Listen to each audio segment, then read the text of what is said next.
My name is Father Andrew Warzen. I am the associate pastor here at St. Alphonsus Parish. Okay.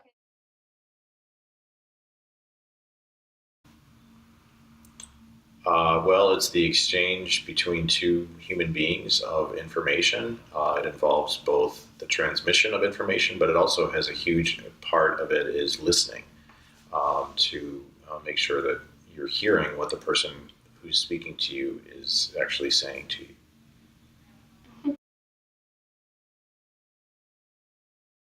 Yes, couples need to be able to talk both when they're engaged and after marriage about really relevant topics, um, anything from their intimate life to things like children, religion issues, finances. There's a whole host of different.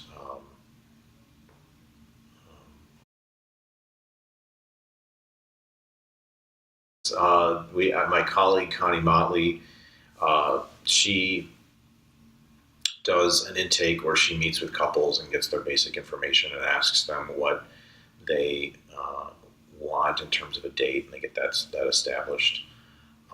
Then we have two priests here, and then we do about 70 to 80 weddings a year, so it's kind of a wedding that's factory. a lot. Yeah. So, or maybe it's 60 to 70, but it is a lot. Mm-hmm. A lot of people come here wanting to get married. So it's in groups of months throughout the year. They're eventually assigned to one of the priests, and then once they're assigned, say, to me, I meet with them really only one time before they are married, actually.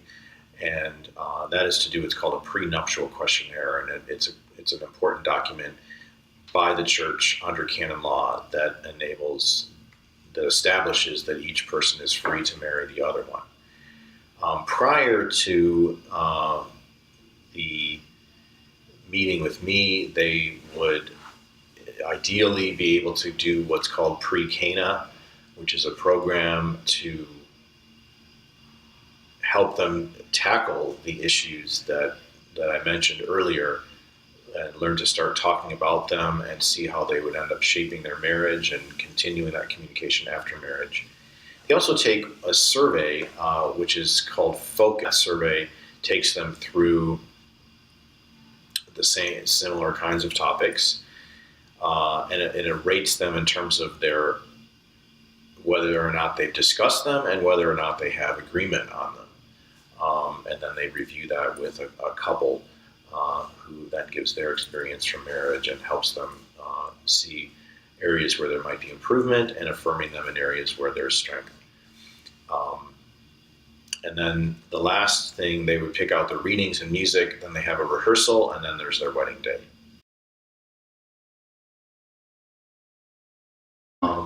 My assumption is that the families that I see are doing well, but I don't judge them.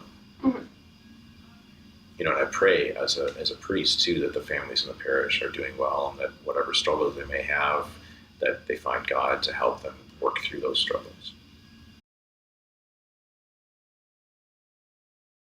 I think that discussing, making sure you have open communication about the issues that I've talked about are very important.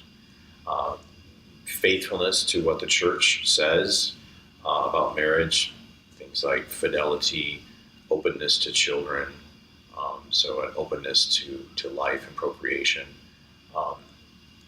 Also to have intimacy so that there can be constantly strengthening of the bond and a unity between husband and wife.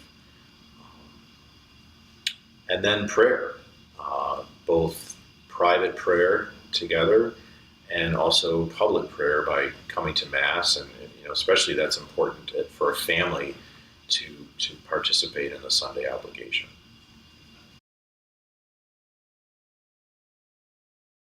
Inviting God into your life, and following what the church teaches about life issues, about unity, fidelity, respect for one another.